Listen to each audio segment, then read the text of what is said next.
Karen Whitfield's hand cracked across the pregnant woman's face like a gunshot. Naomi Carter's head snapped sideways, her body folded forward over her 7-month belly as she grabbed the armrest to keep from falling. Before Naomi could breathe, Karen ripped the boarding pass from her fingers, tore it to pieces, and threw the scraps into her face. "Get out of my first class, you filthy animal." Karen grabbed Naomi's shoulder and yanked her forward. "Crawl back to economy where trash like you belongs." Naomi's hand flew to her belly. The baby. She couldn't feel the baby moving. 32 passengers watched. 15 phones recorded. Nobody moved. Nobody spoke. In exactly 11 minutes, this flight attendant would discover she had just slapped the woman who owned the entire airline.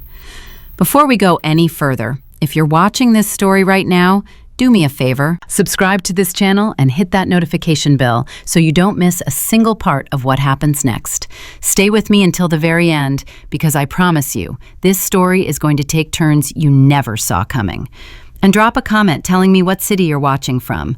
I want to see just how far this story travels. Now, let me take you back to the beginning. Let me tell you how Naomi Carter ended up on that plane and why what happened next changed the entire airline industry forever. 3:47 in the afternoon, Dallas-Fort Worth International Airport, Gate 38A. Naomi Carter walked through the jet bridge slowly, one hand resting on her pregnant belly, the other gripping the strap of a worn leather messenger bag that had seen better days. She was 34 years old, 7 months pregnant, and wearing an oversized Howard University hoodie, black leggings, and a pair of white sneakers with a scuff mark on the left toe. No jewelry, no makeup, no designer bag. Nothing that screamed money or power or importance. And that was exactly the point. For the past 2 years, Naomi had been doing what she called ghost rides. She would book flights on her own airline under her personal name, dress in the simplest clothes she owned, and fly as an anonymous passenger. No entourage, no first-class lounge, no special treatment. She wanted to see exactly how her airline treated people when no one important was watching. Today was supposed to be her last ghost ride before maternity leave. Tomorrow morning, she had the annual shareholders meeting at corporate headquarters in Dallas. Tonight, she just needed to get to New York. She stepped onto the plane and turned left toward first class. The moment she crossed the curtain, she felt it. That shift in the air, that subtle tightening of attention, eyes moving toward her and then moving down, scanning, evaluating, judging. Naomi had felt it 100 times before. She kept walking. Seat 2A, window. She found it, lifted her messenger bag into the overhead bin, sat down, and buckled her seatbelt. She adjusted the belt under her belly the way her doctor had shown her, and let out a slow breath. Her back was aching. Her feet were swollen. The baby had been kicking all morning like she was training for the Olympics. 45 seconds. That was how long Naomi sat in peace before Karen Whitfield appeared.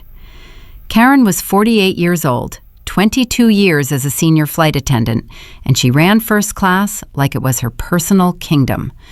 She had a specific smile she used for first-class passengers, warm, practiced, professional. She used it for the silver-haired businessman in 1A. She used it for the blonde woman in 1B, who was already arranging her phone for what was clearly going to be a social media session. She used it for the older couple in 3C and 3D, who were holding hands like newlyweds. She did not use it for Naomi. Karen stopped at row 2 and looked at Naomi the way you might look at a stain on an expensive tablecloth. Her eyes went to the hoodie first, then the leggings, then the sneakers, then back up to Naomi's face. "Excuse me," Karen said. Her voice was polite, but her eyes were not. "Can I see your boarding pass? This is the first-class cabin." Naomi reached into the pocket of her hoodie and pulled out her boarding pass. She held it up. Karen took it. She didn't glance at it. She studied it. She turned it over. She held it at an angle like she was checking for a watermark on a counterfeit bill. She squinted at the printed name. She looked at the seat number. She looked back at Naomi. "Where did you get this?" Karen asked. Naomi felt the baby kick. She pressed her hand against her belly gently. "At the gate. like everyone else. Karen didn't hand the boarding pass back. She held on to it. Wait here. She walked to the front galley and picked up the intercom phone. Naomi watched her dial. She watched Karen's lips move. She watched Karen's eyes cut back toward her 3 separate times during the conversation. Each time with a little more certainty, a little more conviction that she had found a problem. Naomi had seen this exact sequence play out on other ghost rides. The look, the double check, the quiet phone call. Usually, it stopped there. Usually, someone checked the manifest, confirmed the seat, and the flight attendant came back with an embarrassed half smile and a complimentary drink. Usually. Today was not usual. Karen hung up the phone and walked back toward the galley. But she didn't come to Naomi. She went to the back of the first-class cabin, where a man in a rumpled manager's uniform was checking overhead bins. Greg Dawson, 55, cabin service manager. 20 years in the airline industry, and every single one of those years had made him more certain that his instincts were never wrong. Greg had a way of standing with his hands on his hips and his chin tilted up slightly that made him look like he was always about to deliver a verdict. Karen whispered something in his ear. Greg's eyes drifted over to Naomi. He didn't even try to be subtle about it. He walked over with Karen half a step behind him, like a prosecutor bringing evidence to a judge. "Ma'am," Greg said. He didn't introduce himself, didn't offer his name or title, just ma'am, spoken the way you'd address someone you'd already decided was guilty. "My flight attendant tells me there's a question about your seating. Can I see your boarding pass and a government-issued ID?" "Your flight attendant has my boarding pass," Naomi said. "She hasn't given it back." Greg looked at Karen. Karen held up the boarding pass. "Greg, look at this. Does this look right to you?" Greg took the boarding pass and examined it for approximately 4 seconds. "The font looks off," he said. It didn't. It was the exact same font on every boarding pass printed by every gate agent at every airport in the Prestige Atlantic system. Naomi knew this because she had personally approved the redesign 8 months ago. "The font is fine," Naomi said calmly. "That's a valid boarding pass for seat 2A. If you check the passenger manifest, you'll see my name, Naomi Carter." Greg didn't check the manifest. He didn't reach for his tablet. He didn't call the gate. Instead, he looked at Naomi's hoodie, her leggings, her sneakers, and her pregnant belly. And he made a decision based on everything except facts. "Ma'am, we see this all the time," Greg said. "People print upgraded boarding passes at home or swap seats after boarding. It's actually a federal offense. I'm going to need proof of purchase for this ticket, or I'll have to ask you to move to your actual assigned seat." "This is my actual assigned seat," Naomi said. 2A, first class. I purchased it myself." "With what credit card?" Karen asked from behind Greg. And there was something in the way she said it. Not a question, an accusation. Naomi looked at Karen for a long moment. "I'm not required to show you my credit card statement. I have a valid boarding pass and a seat assignment. That should be sufficient." "It's not sufficient," Greg said. "Not when there are clear irregularities." "What irregularities?" Greg hesitated. He couldn't name one because there weren't any. So he pivoted. "Your behavior is becoming confrontational, ma'am.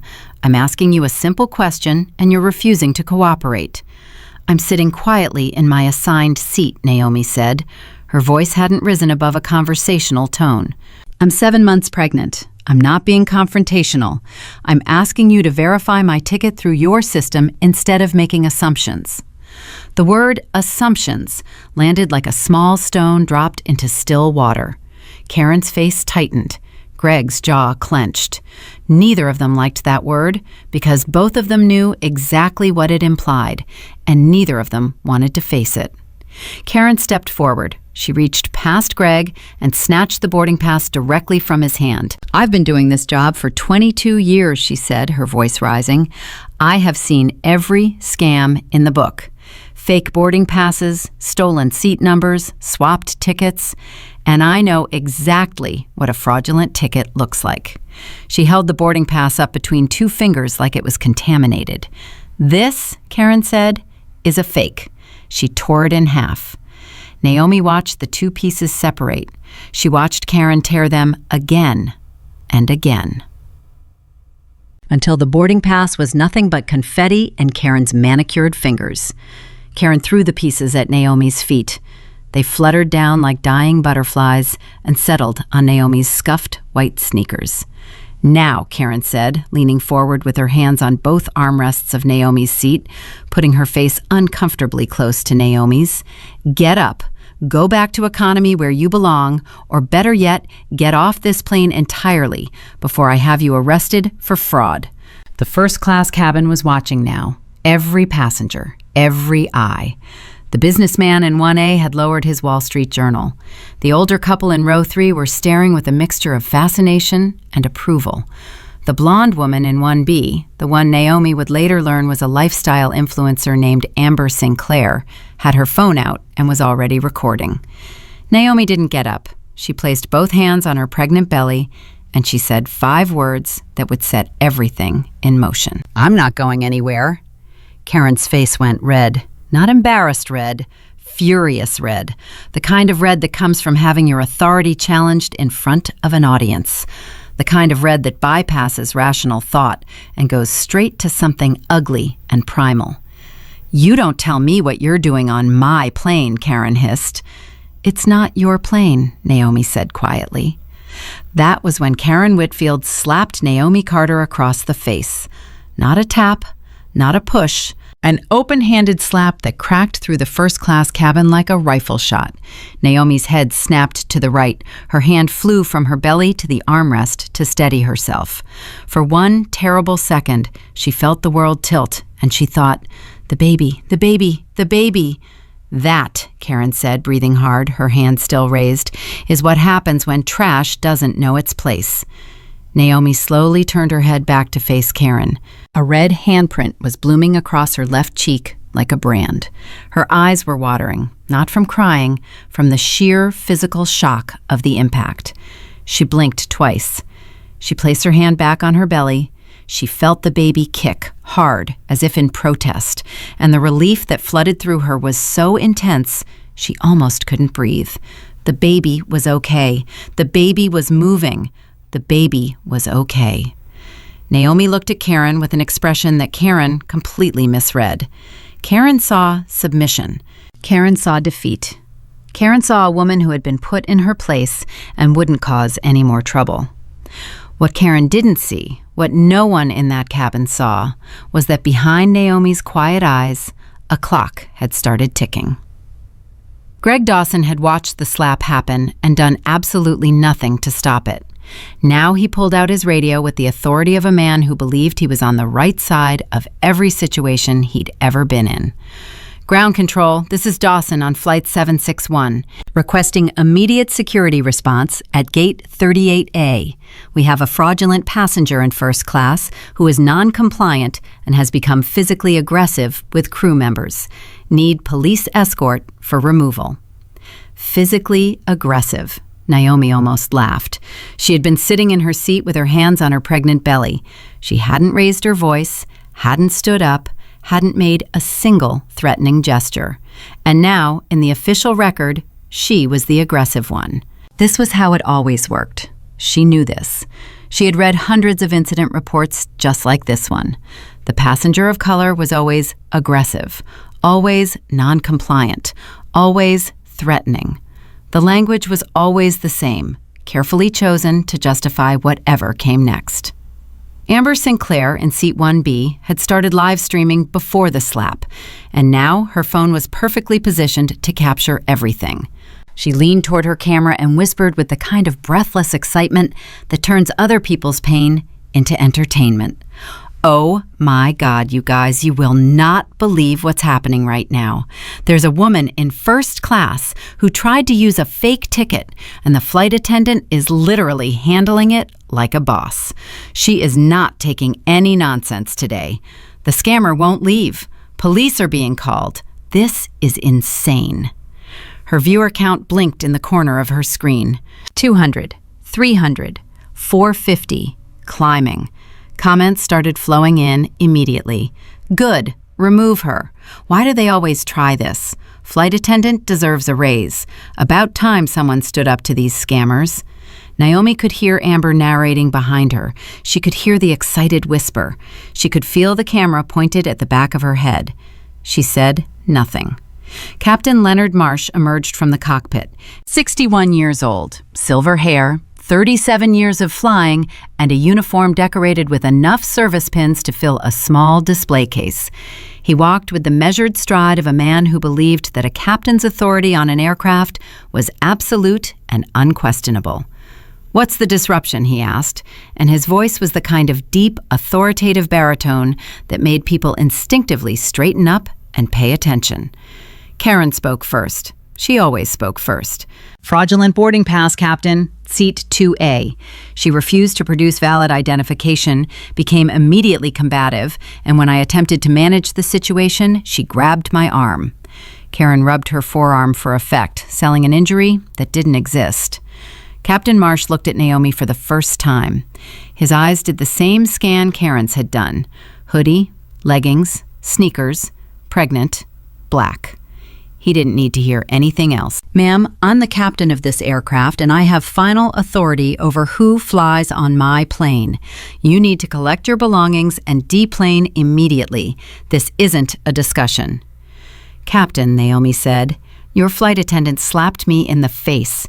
I'm 7 months pregnant. She destroyed my valid boarding pass, and no one has made any attempt to verify my ticket through the airline system. I'm asking for one thing. Check the passenger manifest." "I don't need to check anything," Captain Marsh said. "I trust my crew." "Your crew assaulted a pregnant passenger. My crew managed a security threat. There's a difference." Naomi felt the baby shift inside her, a slow roll that pressed against her ribs. She breathed through it. "With respect, Captain, you arrived 30 seconds ago. You didn't witness what happened. You didn't see your flight attendant slap me. You're making a decision based on nothing but their word and my appearance." The word appearance hit the cabin like Naomi had thrown it. Several passengers shifted uncomfortably, but no one spoke up. No one said, "Actually, I saw what happened." No one said, "She's telling the truth. The flight attendant hit her." 32 people saw the slap, and 32 people were sitting in silence. One of them would haunt Naomi later.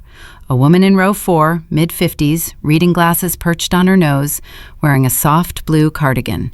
She had watched the entire thing. When Karen slapped Naomi, this woman had flinched. Her hand had come up to her own cheek involuntarily, a mirror reflex of horror. She had opened her mouth. She had taken a breath to speak. And then she had closed her mouth and looked down at her magazine and said nothing. Naomi saw it. She filed it away. It would matter later. Greg was now on his tablet, swiping through screens with the efficiency of someone who knew the system well. He pulled up the passenger manifest for Flight 761. His fingers scrolled to first class, row 1, row 2, seat 2A. His fingers stopped. His eyes locked on the screen. And something happened to Greg Dawson's face. It was subtle, barely more than a flicker. His eyebrows drew together for half a second. His lips parted slightly. The color in his cheeks shifted by one shade. If you weren't watching closely, you would have missed it entirely. But Naomi was watching closely. She watched Greg Dawson read the name on the manifest for Seat 2A. She watched him read it again. She watched his finger hover over the screen, and she watched him close the tablet. Click. The screen went dark. He didn't say a word. He didn't tell Karen. He didn't tell the captain. He slid the tablet back into its holder on the galley wall, and he turned around, and he looked at Naomi with an expression that was no longer ignorant. It was something else now, something calculating, something afraid. He knew. Greg Dawson had just read Naomi Carter's name on the passenger manifest for Seat 2A, first class, and he knew exactly who Naomi Carter was. Every employee at Prestige Atlantic knew the CEO's name. Her photo was on the corporate website, in the employee handbook, on the wall of every regional office. But photos showed a woman in a tailored suit with perfect hair and professional makeup, not a woman in a hoodie and sneakers with a scuffed messenger bag. Greg knew, and Greg made a choice. he chose to say nothing. He chose to let this continue, because admitting the truth now would mean admitting he had stood by and watched a senior flight attendant assault the CEO.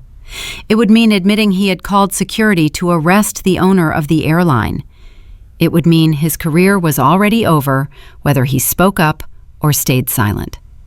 And somewhere in Greg Dawson's panicked brain, a desperate calculation was running. If she gets removed, if this stays off the books, if the manifest glitch story holds, maybe it goes away.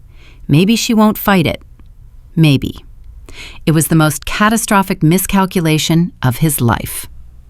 From the galley behind the first-class cabin, another pair of eyes was watching everything. Jada Williams, 26 years old, 9 months into her career as a flight attendant. She had been assigned to this flight as a junior crew member, which meant she handled economy class and stayed out of Karen Whitfield's way. Jada had seen the slap. She was standing in the galley entrance when Karen's hand connected with Naomi's face. The sound had made Jada's stomach lurch. She had taken a step forward. One step. Her lips had parted, and the beginning of a word had formed in her throat.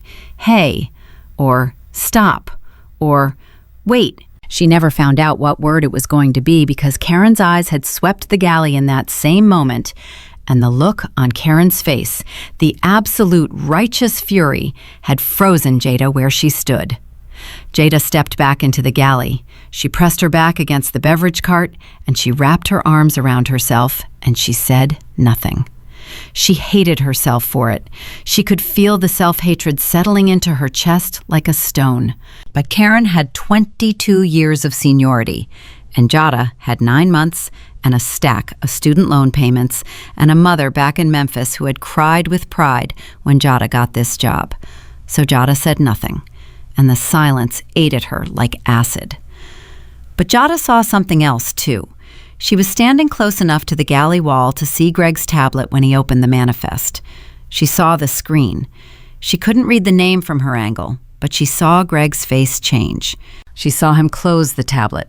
She saw him look at Naomi with that new expression, the one that wasn't ignorance anymore. Jada didn't know what Greg had seen on that manifest, but she knew he had seen something that mattered, and she knew he was hiding it. Officer Tony Reyes arrived at the aircraft door 4 minutes after Greg's radio call. He was 38, broad-shouldered, 12 years with airport police, and he prided himself on being professional. Behind him came his partner, Officer Daniels, and behind them came 2 uniformed TSA agents who had been nearby and followed the commotion. The arrival of 4 law enforcement officers in the first-class cabin created an immediate escalation. Passengers craned their necks. Economy-class passengers who were still boarding stopped in the aisle to stare. The atmosphere shifted from tense confrontation to something that felt like an arrest in progress. "What's the situation?" Reyes asked, his eyes sweeping the cabin with practiced efficiency. Greg stepped forward. Fraudulent boarding pass, seat 2A. Passenger became combative when confronted, assaulted a crew member, refusing to deplane. Naomi listened to Greg's summary and marveled at how completely it inverted reality. Every single fact was backward. The boarding pass was valid. She had been calm. She had assaulted no one. She was being refused the right to stay in her assigned seat. And yet Greg delivered this fiction with the smooth confidence of a man who knew the system would believe him over her. Because the system always believed them over her. "She grabbed my arm," Karen added, still rubbing the forearm that Naomi had never touched. "I've never felt so threatened by a passenger in 22 years. Officer Reyes looked at Naomi. She was sitting in her seat with her hands on her pregnant belly. She was not standing. She was not shouting. She was not making any aggressive movements of any kind. She was a visibly pregnant woman sitting quietly in a leather seat.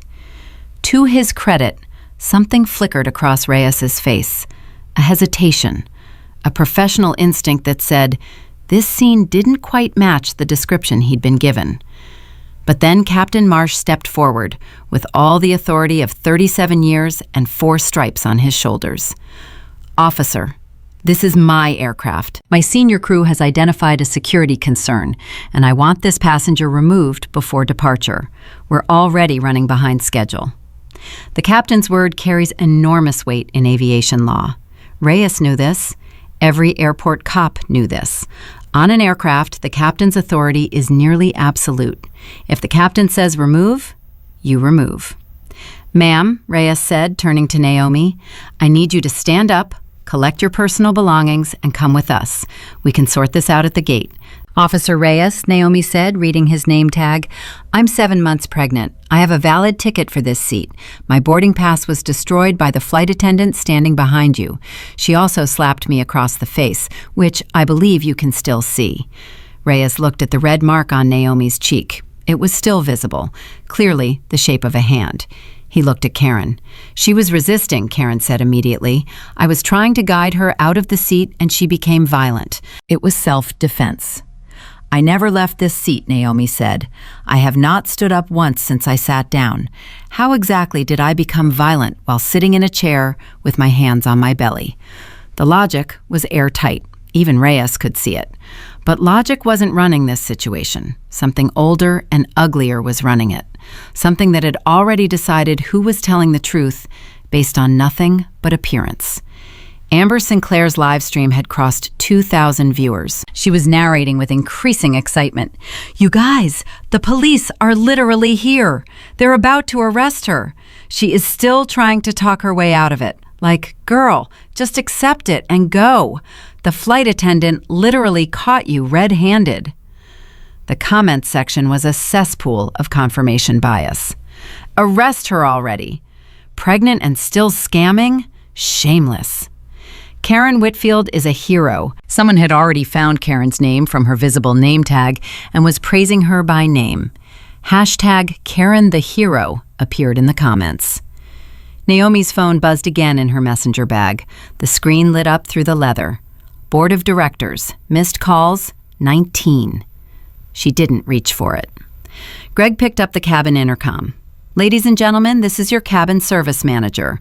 We apologize for the delay in departure. We are currently dealing with a security matter in the first-class cabin involving a passenger with invalid documentation. Law enforcement is present, and the situation will be resolved momentarily.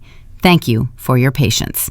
The announcement carried through the entire aircraft. 312 passengers heard it. The reaction from economy class was immediate and angry. "Just get her off the plane," someone shouted from row 28. "Some of us have connections to make," came from row 35. "This is ridiculous," from row 41. 312 people on that aircraft, and Naomi Carter was completely alone.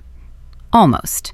In the galley, Jada Williams was gripping the edge of the beverage cart so hard, her knuckles had gone white. She could hear everything.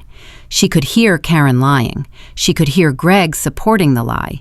She could hear the passengers calling for Naomi's removal. She could hear Amber Sinclair narrating the destruction of an innocent woman's dignity for entertainment. And she could see, from her angle in the galley, Greg's tablet sitting in its holder on the wall. The tablet with the manifest with the truth. Jada looked at the tablet. She looked at the scene unfolding in the cabin. She looked at the back of Greg's head. She didn't move. Not yet. But something was building inside her. Something that had started as a word she didn't get to say and was growing into something that wouldn't stay silent much longer. Patricia Langford's voice crackled through Greg's radio. Regional VP. She was monitoring from the operations center. "Greg, social media is blowing up about Flight 761. I'm seeing a live stream with almost 3,000 viewers. What is your status?"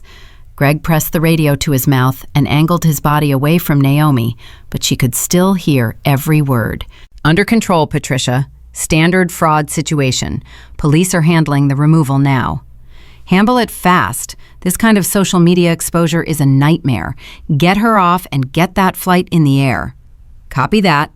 Patricia Langford hadn't asked a single question about the passenger, hadn't asked for a name, hadn't asked anyone to verify the ticket, hadn't asked why a pregnant woman was being removed from a plane. She had heard fraud and social media, and her only concern was making it go away before it cost the airline money. Officer Reyes unclipped his handcuffs from his belt. It was a practiced motion, almost unconscious, but the metallic sound they made as they opened was unmistakable. Every person in the first-class cabin heard it. "Ma'am, this is your final opportunity to come voluntarily. If you refuse, I will have to place you in handcuffs and escort you off this aircraft. You could face charges for trespassing and disorderly conduct." Naomi Carter looked at the handcuffs. She looked at Officer Reyes. She looked at Karen Whitfield's triumphant face and Greg Dawson's carefully neutral expression and Captain Marsh's impatient scowl. She looked at Amber Sinclair's phone, recording everything for an audience that wanted to see her dragged away. She looked at the passengers who had watched her get slapped and done nothing. Then she looked down at her belly.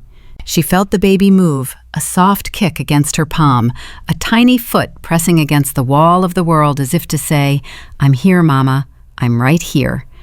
Naomi pressed her hand gently against the kick, and she said, "Officer Reyes, I'll make you a deal.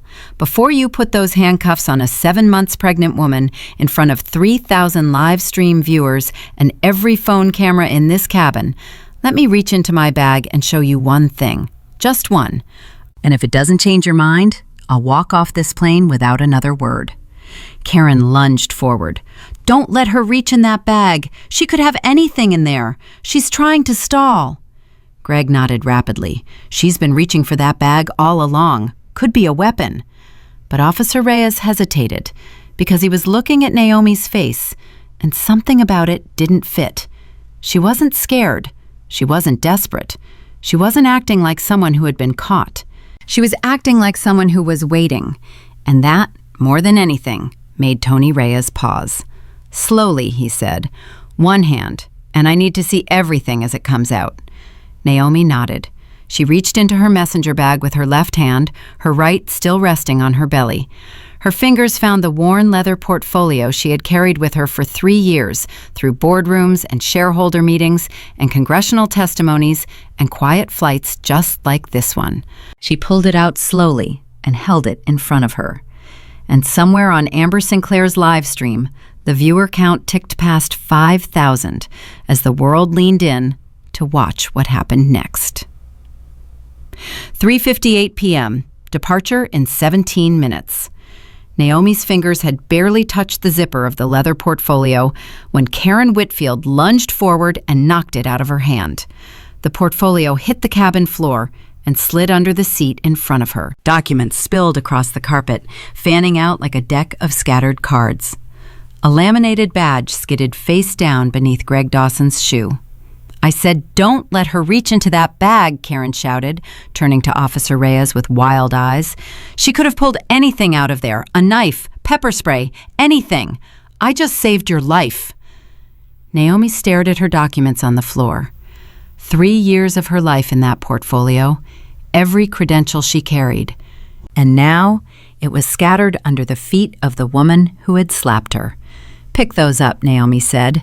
Her voice was low and quiet, and carried a weight that made Amber Sinclair's live stream chat briefly go still. Karen laughed. "Excuse me? You knocked my belongings to the floor. Pick them up." "I'm not picking up anything for you, sweetheart. You should be grateful I don't have you in zip ties already." Karen turned to the first-class passengers and spread her arms like an actress taking her bow. "Can you believe this? She's giving me orders now. On my plane." The elderly man in 3C shook his head and muttered to his wife, "The nerve, the absolute nerve of some people." His wife nodded and pulled her designer handbag closer to her body, as if Naomi might reach across 2 rows and snatch it. Greg Dawson stepped forward, and whether by accident or by design, he placed his foot directly on top of the laminated badge that had slid from Naomi's portfolio. He pressed down slightly, grinding it into the carpet. His face showed nothing, absolutely nothing, but his shoe stayed exactly where it was. Naomi saw it. She saw him standing on her CEO identification badge, and she understood in that moment that Greg Dawson wasn't just going along with a mistake. He was actively burying the truth. "Officer Reyes," Naomi said, "I'd like to pick up my documents from the floor. They contain my identification. May I?" Reyes glanced at Karen, who shook her head violently. He glanced at Greg, who gave a small shrug that communicated nothing helpful. Then he looked back at Naomi, 7 months pregnant, sitting in a seat, red handprints still visible on her cheek, asking permission to pick up her own belongings from the floor. "Go ahead," Reyes said, slowly. Naomi unbuckled her seatbelt and leaned forward carefully, one hand bracing against the seat in front of her, the other reaching for the scattered papers. The baby pressed hard against her ribs as she bent, and a sharp pain shot through her lower back. She winced. The woman in row 4, the one in the blue cardigan who had flinched when Naomi was slapped, watched Naomi struggling to bend around her pregnant belly, and her hand moved involuntarily, reaching out as if to help. Their eyes met for half a second. The woman pulled her hand back and looked away. Naomi gathered 3 documents, a folded letter, a printed page, but when she reached for the laminated badge, her fingers touched Greg Dawson's shoe. "That's mine," Naomi said, looking up at him from below. "You're standing on it." Greg looked down as if noticing for the first time. "Oh, sorry." He shifted his foot, but as he did, his heel caught the edge of the badge and sent it spinning further under the seats, deep into the gap where Naomi couldn't reach without getting on her hands and knees. "Oops," Greg said. It wasn't an accident. They both knew it. Naomi straightened up slowly, breathing through another wave of back pain, and sat down with the 3 documents she had managed to recover. The most important one, her CEO badge, was gone, wedged somewhere in the darkness under row 1.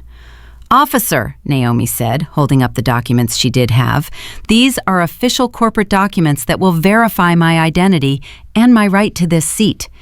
Karen rolled her eyes so dramatically her entire head moved. "Here we go. Now she's got fake corporate documents, too. What's next? A fake passport? A fake Nobel Prize?" Several passengers laughed. Amber Sinclair snorted into her phone camera and said, "You guys, she literally has a stack of fake papers. The effort she put into this scam is honestly impressive. Like, get a job instead." Her viewer count had crossed 8,000. The hashtag #FirstClassFraud was appearing in the comments every few seconds like a heartbeat. Naomi unfolded the first document, thick paper, gold-embossed letterhead, official typography that would be immediately recognizable to anyone who had ever received correspondence from a Fortune 500 company. "This is my letter of appointment," Naomi said, holding it up so Reyes could read it. "It names me as the Chief Executive Officer of Prestige Atlantic Airways. That's this airline, the one we're sitting on right now." The cabin went quiet for exactly 1.5 seconds.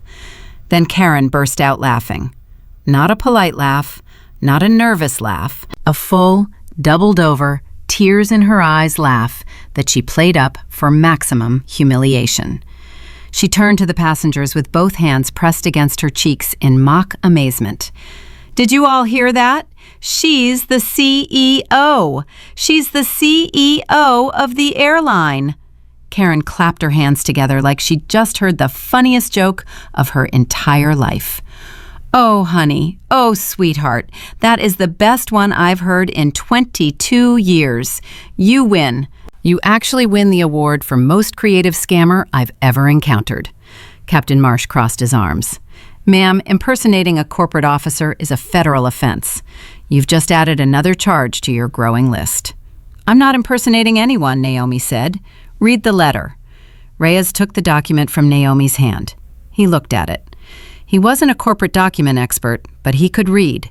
The letterhead said Prestige Atlantic Airways. The text appointed Naomi Carter as Chief Executive Officer. It was signed by David Chen, chairman of the board. It was dated. It was notarized. It had a corporate seal embossed into the paper that you could feel with your fingertip. Reyes read it twice. Something shifted in his face. "Dawson," Reyes said, turning to Greg, "can you verify this through your system?" Greg's left eyelid twitched. Just once. "Officer, anyone with a color printer and 10 minutes can make a document like that. You can buy fake corporate seals online for $15. This is clearly part of a sophisticated fraud operation."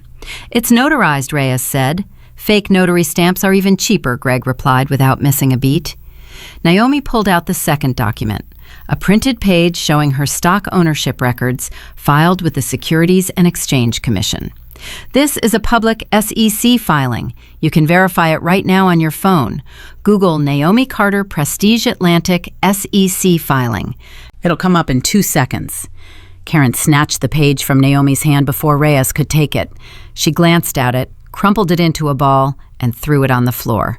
Fake! Fake! Everything about you is fake. Your ticket was fake, your documents are fake, your little CEO costume is fake.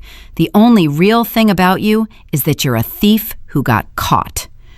You just destroyed a printed copy of a federal securities filing, Naomi said. I destroyed garbage. That's what sanitation workers do. And right now, you're the garbage I'm taking out. 4:03 p.m., departure in 12 minutes. Naomi's phone was vibrating so persistently in her messenger bag that several nearby passengers could hear the continuous buzzing. She didn't reach for it. She kept her eyes on Officer Reyes because she could see the crack forming in his certainty. It was small, but it was there. He had read that appointment letter, and something in his gut was telling him to slow down. Dawson, Reyes said again, more firmly this time. Pull up the passenger manifest and verify the name on seat 2A. Greg's jaw tightened. The system's been glitching all day. I already tried to access the manifest, and it wouldn't load properly. Try again. Officer, with all due respect, we're 12 minutes from departure, and I have a captain, a 22-year veteran flight attendant, and a regional VP all confirming this passenger is fraudulent. I don't think we need a computer to tell us what's obvious. That word again. Obvious. As if the truth was something you could see just by looking at someone's clothes. From the galley, Jada Williams was watching Greg lie about the manifest, and her stomach was turning over itself. She had seen the screen. She had seen Greg read it and close it. She knew the system wasn't glitching because she had used the same tablet 20 minutes ago to check meal counts, and it had worked perfectly. Jada's hands were shaking. She pressed them flat against her thighs and tried to breathe. Every second she stayed silent, she became more complicit in what was happening. She knew this. She could feel the weight of it pressing down on her chest like a physical thing. But Karen Whitfield had been her supervisor for 9 months, and in those 9 months, Jada had watched Karen reduce 3 junior attendants to tears, get 1 fired for pushing back on a seating decision, and systematically make life miserable for anyone who challenged her authority. Karen had friends in HR. Karen had friends in management. Karen had 22 years of institutional power built up like armor. Jada had 9 months and student loans. She stayed in the galley, but her eyes never left that tablet on the wall. Patricia Langford's voice cut through Greg's radio again, and this time it was sharp. Greg, the live stream from Flight 761 is at 12,000 viewers. 12,000! CNN's social media desk just flagged it. I need this resolved in the next 5 minutes or I'm calling corporate communications. Greg pressed the radio to his mouth and turned his back to the cabin. Patricia, 5 minutes. We're walking her off now. Make it 3. Captain Marsh checked his watch and pointed at Reyes. Officer, we are running out of time. I am ordering this passenger removed from my aircraft under my authority as captain. If she resists, she gets cuffed. That's the end of it. Reyes nodded slowly. He handed the appointment letter back to Naomi. Ma'am, I understand you believe these documents are legitimate, and we can absolutely investigate that claim at the gate. But right now, the captain has ordered your removal, and I'm legally required to comply. Even though I was physically assaulted, Naomi said, we'll investigate that claim as well. Even though no one has verified my ticket, ma'am, even though I'm 7 months pregnant and you're about to handcuff me in front of cameras that are broadcasting to 12,000 people? Reyes hesitated. He looked at Naomi's belly. He looked at the handcuffs in his hand. He was not a cruel man. He was a man following procedure in a situation where everyone around him was telling him the same story, and the only person telling a different story was the one in the hoodie and sneakers. I'll make sure medical personnel are available at the gate, he said quietly, and Naomi could hear in his voice that this was his compromise. This was his way of not being completely heartless while still doing what the system required him to do. "Don't do this," Naomi said, and for the first time, her voice cracked. Not from fear, not from weakness, from the exhaustion of fighting alone, from the weight of knowing that she held the truth and no one wanted to hear it, from the baby kicking against her ribs as if sensing her mother's distress. The crack in her voice did something to the cabin. The woman in row 4, the one in the blue cardigan, looked up from her magazine again. Her eyes were wet, but she didn't speak. Amber Sinclair caught Naomi's voice breaking on her live stream and leaned into the camera. "Okay, now she's pulling the emotional card. Classic manipulation technique. Don't fall for it, officer." The comments agreed. Crocodile tears. Using her pregnancy as a shield. Arrest her already. This is so embarrassing to watch. 15,000 viewers. The number kept climbing like it had its own heartbeat. 4:06 p.m. Departure in 9 minutes. Reyes stepped forward. "Ma'am, please stand up and turn around." Naomi didn't stand. She looked past Reyes, past Karen, past Greg, and she looked directly at Jada Williams, standing in the galley entrance. Their eyes locked. Naomi held the younger woman's gaze for 3 full seconds that felt like 3 hours. Jada's lips trembled. Naomi saw the fear in her eyes, and behind the fear, she saw something else. She saw the outline of the word that Jada had tried to say when Karen's hand connected with Naomi's face. The word that had been swallowed by silence. The word that was still trapped in Jada's throat, growing heavier by the minute. Naomi turned back to Reyes. "Officer, before you put those handcuffs on me, I'm going to ask you to do one thing. One small, simple thing that will take less than 30 seconds. Ma'am, I've given you multiple opportunities to ask him to open the manifest." Naomi pointed directly at Greg Dawson. "Ask him to pull up the passenger manifest on his tablet and show you the name listed for seat 2A. If my name isn't on it, I'll walk off this plane without another word. No resistance, no complaints. I'll even apologize." Karen started to object, but Reyes raised his hand. Something about Naomi's certainty had gotten under his skin. No one this calm was running a scam. Scammers panicked. Scammers made excuses. Scammers didn't sit quietly with their hands on their belly and ask you to check the evidence. "Dawson," Reyes said, "open the manifest." Greg's face tightened like a fist. "I already told you, the system is, open it." "Officer, we don't have time for—" "Dawson!" Reyes used his cop voice now, the one that came with 12 years of authority and 0 patience. "Open the manifest, or I'm going to radio the gate agent and have them read me the passenger list over the comm system, where everyone on this aircraft and 12,000 live stream viewers can hear it." The color drained from Greg Dawson's face so fast, it looked like someone had pulled a plug. His eyes darted to Karen, who was watching him with the first faint flicker of uncertainty she had shown all day. His eyes darted to Captain Marsh, who was frowning. His eyes darted to the galley where Jada Williams was staring at him with an expression he couldn't quite read. His eyes darted everywhere except at Naomi, because he already knew what was on that manifest, and he had known for 10 minutes, and every second of those 10 minutes was now a rope tightening around his career. "Fine," Greg said. He pulled the tablet from its holder with hands that weren't quite steady. He swiped the screen. He tapped the manifest application. He scrolled to first class. His finger stopped at row 2. "Read it out loud," Reyes said. Greg's mouth opened, closed, opened again. No sound came out. "Dawson, read it." "Seat 2A, Greg said, and his voice sounded like it was coming from the bottom of a well. "Carter, Naomi, first class, confirmed." The 5 words dropped into the cabin like stones into deep water. Karen Whitfield's triumphant expression didn't change at first. It took a full 3 seconds for the meaning to reach her brain. And when it did, the transformation was visible. Her smile didn't fade gradually. It collapsed, like a building imploding. One moment it was there, the next it was rubble. "That doesn't prove she's the CEO," Karen said quickly, her voice climbing. "It just means someone named Naomi Carter has a ticket. It could be a stolen identity, It could be a coincidence.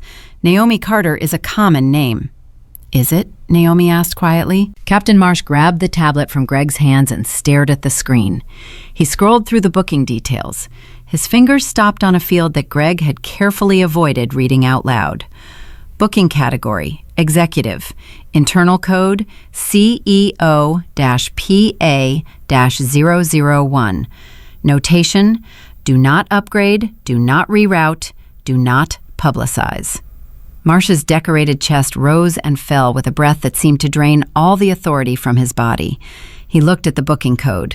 He looked at Naomi. He looked at the booking code again. What does CEO-PA-001 mean? Reyes asked, reading over the captain's shoulder. Nobody answered. Nobody had to. Amber Sinclair was still streaming, still narrating, but her voice had shifted. She could feel the energy in the cabin changing. Okay, so it looks like her name actually is on the manifest, but that still doesn't mean she's the CEO or whatever. Like, anyone can have a name, right? The comments were fracturing. Some still demanded Naomi's removal. Others were going quiet. A few were starting to type things like, wait, and something's wrong, and why does the booking say CEO? 18,000 viewers, and the ground was starting to shift beneath every person who had spent the last 20 minutes certain they were watching justice being served. Patricia Langford's voice exploded through Greg's radio so loud that half the cabin could hear it without the speaker. Greg, answer me right now. I just got off the phone with corporate legal. They're asking me if there's a passenger named Naomi Carter on Flight 761. They're asking me if our crew has been interacting with her. Greg, tell me you didn't. Tell me you did not do what I think you did. Greg fumbled with the radio. His hands were slick with sweat. He tried to turn down the volume but pressed the wrong button, and Patricia's next words broadcast through the cabin at full volume. Greg, Naomi Carter is the CEO. She's the CEO of this airline. The entire board of directors is watching a live stream of our crew assaulting and trying to arrest our own chief executive officer. Do you understand what you've done? The silence that followed was so absolute that Naomi could hear the engines idling outside and the blood pulsing in her own ears. Karen Whitfield's face had gone from red to white to a shade of gray that made her look physically ill. Her hands, the same hands that had slapped Naomi's face and torn her boarding pass and thrown the pieces at her feet, were trembling at her sides. No, Karen whispered. No, that's not. She can't be. Look at her. She can't be. And there it was, the truth laid bare in 5 words. Look at her. She can't be. The entire foundation of everything Karen had done in the last 20 minutes, the slap, the insults, the destroyed documents, the lies to police, all of it built on a single assumption so deeply rooted that Karen couldn't let go of it even now, even with the evidence staring her in the face. She can't be, because she doesn't look like she should be. Naomi Carter sat in seat 2A with a handprint still glowing on her dark cheek and her hands resting on the belly that held her unborn daughter. And she waited for the world to catch up to what she had known all along. Greg Dawson quietly set the tablet down on the armrest of an empty seat and took 2 steps backward, as if distance could separate him from what he had done. His face was the face of a man watching his entire life collapse in real time and knowing he had pulled the trigger himself when he closed that manifest 10 minutes ago. Captain Marsh slowly removed his captain's hat and held it at his side. In 37 years of flying, he had never felt his uniform weigh this much. Officer Reyes looked at the handcuffs in his hand. He looked at Naomi. He closed the handcuffs and clipped them back on his belt without a word. Amber Sinclair's live stream had crossed 22,000 viewers, and for the first time since she started broadcasting, she had nothing to say. Her mouth was open, her phone was steady, and the comments were scrolling so fast they blurred into a single, unreadable stream of shock. And Naomi's phone buzzed one more time. She reached into her bag and looked at the screen. David Chen, chairman of the board. She pressed answer and lifted the phone to her ear. "David," she said, her voice steady as steel, "I think it's time." 4:08 p.m., departure in 7 minutes. "David," Naomi said into the phone, her voice cutting through the silence like a blade through silk, "I think it's time." David Chen's voice came through the speaker, clear and hard and shaking with barely contained fury. "Naomi, the entire executive board is watching this live stream. Every single member. We've been watching for the last 14 minutes. Are you physically safe? Is the baby okay?" I was slapped in the face, David, hard enough to leave a mark that's still visible 20 minutes later. I was called an animal. I was called trash. My boarding pass was destroyed. My corporate documents were thrown on the floor and stepped on. I was nearly handcuffed and arrested in front of 300 passengers and 22,000 live stream viewers. I'm 7 months pregnant, and my back is in agony from being shoved against a seat. So no, David, the baby and I are not having our best day. Every word landed in the cabin like a hammer on glass. Karen Whitfield flinched with each sentence, as if being struck by the same hand she had used on Naomi. Greg Dawson had backed himself against the galley wall and was staring at the floor with the fixed gaze of a man counting the seconds until his world ended. Captain Marsh stood motionless, with his captain's hat still in his hand, his decorated chest barely moving, because he seemed to have forgotten how to breathe. David Chen's voice hardened into something Naomi had only heard twice before, both times right before he fired someone. "Naomi, whatever you decide to do next, the full authority of this board is behind you. Legal is already on standby. Media relations is monitoring every platform. You have our complete support." "Thank you, David. Stay on the line. I want the board to hear everything." Naomi lowered the phone but kept the call connected on speaker. She placed it on the armrest of seat 2A where everyone could hear it, and she stood up. Slowly. One hand bracing on the seat back, the other cradling her belly. The baby shifted as Naomi rose, pressing hard against her ribs, and Naomi breathed through the discomfort with the practiced patience of a woman who had spent 7 months learning how to carry weight. She stood in the aisle of the first-class cabin, and she looked at Karen Whitfield. 22 years, Naomi said. "You told me you've been doing this job for 22 years. How many passengers have you treated like this in 22 years, Karen?" Karen's mouth opened, but the only sound that came out was a wet, broken gasp. She shook her head frantically. "I didn't know. Ms. Henderson, I swear to God, I didn't know who you were. If I had known—" "Carter," Naomi corrected. "My name is Carter. And that's exactly the problem, Karen. You're telling me that if you had known I was the CEO, you wouldn't have slapped me. You wouldn't have torn my boarding pass. You wouldn't have called me an animal. You wouldn't have thrown paper in my face and told me to crawl back to economy." "I made a mistake," Karen whispered. "No, if you had spilled coffee on me, that would be a mistake. What you did was deliberate. What you did was look at a black woman in a hoodie, decide she couldn't possibly belong in first class, and then assault her to prove your point. The only mistake you made was doing it to someone who could fight back." The cabin was so silent that Naomi could hear Amber Sinclair's phone buzzing with notifications from the live stream. 25,000 viewers now. The number wasn't climbing anymore. It was erupting. People were sharing the stream faster than the platform could count. Naomi turned to Greg Dawson. "Greg?" He didn't look up. "Greg, look at me." He raised his eyes. They were the eyes of a man standing at the edge of a cliff he had built himself. "You saw my name on the manifest," Naomi said. Not a question. A statement of fact delivered with the precision of a surgeon's blade.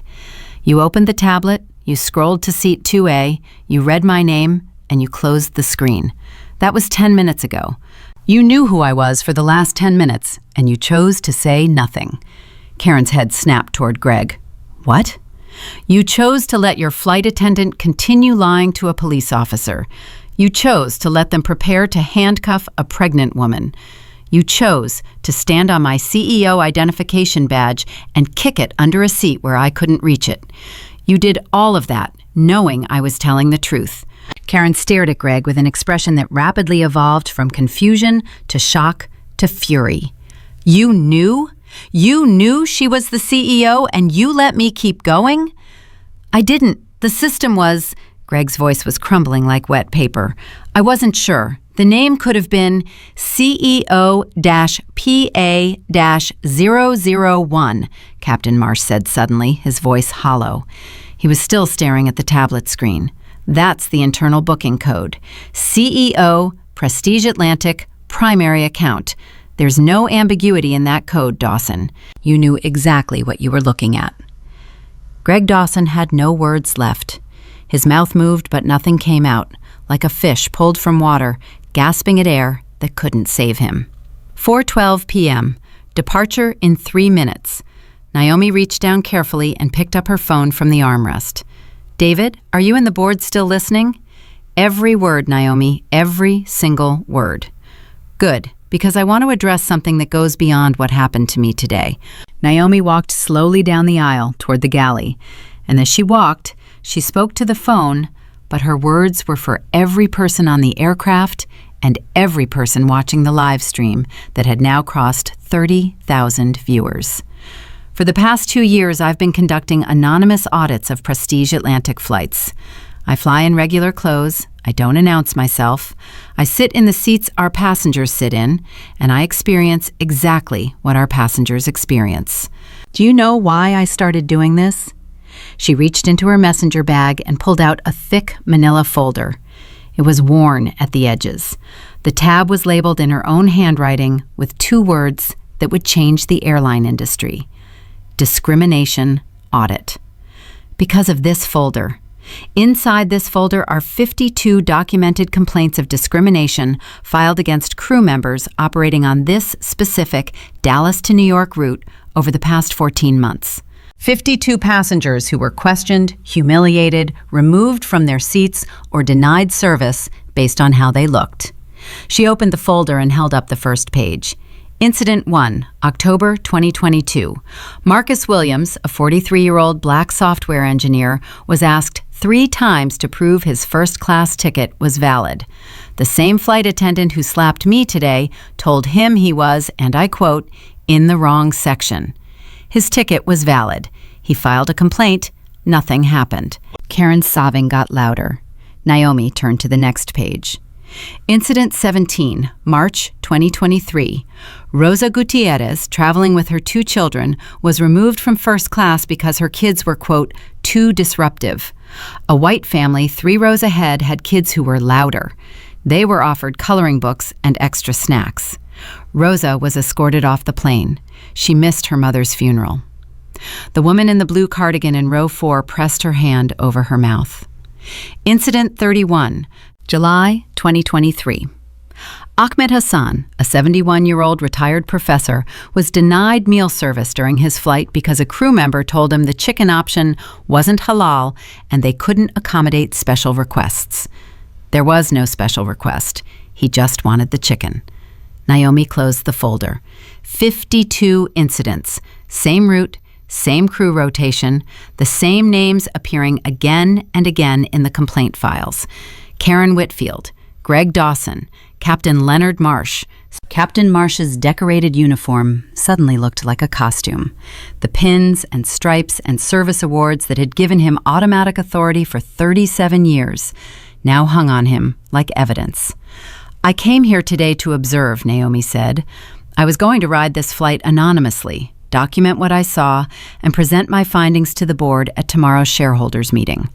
I didn't plan for this. I didn't plan to become victim number 53. She looked down at the handprint on her cheek that was now fading from red to a deep, bruised purple. But I think this might matter more than any report I could have written. Amber Sinclair's live stream hit 35,000 viewers. The comments had undergone a complete transformation. The people who had typed "arrest her" and "drag her out" 20 minutes ago were now typing nothing at all. The new comments were pouring in from fresh viewers who were arriving to a story already in progress. I just got here. What happened? She's the CEO? That flight attendant slapped her? This is the most insane thing I've ever watched. Is this real? Someone tell me this is real."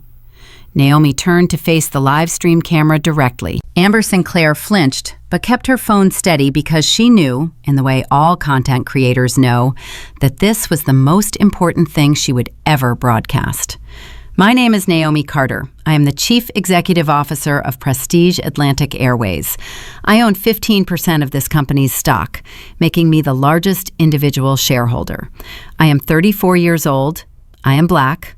I am 7 months pregnant. And 20 minutes ago, I was slapped in the face, called an animal, and nearly arrested because the people who work for me decided that a Black woman in a hoodie couldn't possibly belong in first class." She paused. The baby kicked. Naomi pressed her hand to her belly and felt her daughter's tiny foot pushing against her palm. And something in that touch gave her the next words. "But this isn't about me being the CEO. That's the part I need everyone watching to understand. What happened to me today happens to people every single day who don't have a CEO badge in their bag. It happens to people who can't call the chairman of the board on speakerphone. It happens to people who get dragged off planes and no one records it, and no one streams it, and no one watches." 4:16 p.m. The departure board updated. Flight 761 delayed. Patricia Langford's voice burst through Greg's radio again, raw with panic. "The stock is dropping, 4% in the last 11 minutes. Legal is demanding a statement. CNN, MSNBC, and Fox are all calling the corporate switchboard. The Secretary of Transportation's office just contacted us. Greg, are you there? Greg!" Greg didn't answer. He was leaning against the galley wall with his eyes closed, breathing in shallow gasps like a man having a panic attack. Naomi heard Patricia's transmission and responded to it without picking up the radio. "Patricia, this is Naomi Carter. You can hear me through Greg's radio. Tell legal I'll have a statement within the hour. Tell media relations to prepare for a press conference tomorrow morning. And tell the board that what I'm about to do next is not open for discussion." A long pause from the radio. Then Patricia's voice, stripped of all corporate polish, reduced to something small and frightened. "Yes, ma'am." Naomi turned to Officer Reyes, who had been standing motionless through the entire revelation, his hand still resting on the handcuffs he had almost used on her. "Officer, I want to make something clear. You were given false information by airline employees who lied about the situation. You responded based on what you were told. I don't hold you personally responsible for doing your job." Reyes swallowed hard. "Ms. Carter, I should have verified independently. I should have checked the manifest myself before escalating. I apologize." "Accepted, but I'd like you to stay for what comes next." Naomi looked around the first-class cabin. 32 passengers, 15 phones still recording, and one young woman standing in the galley entrance who hadn't moved or spoken for the entire confrontation. "There's one more thing," Naomi said, and something in her voice shifted. The steel was still there, but underneath it was something softer, something that sounded almost like grief, something that might matter more than anything else that happened today. She walked toward the galley, toward Jada Williams.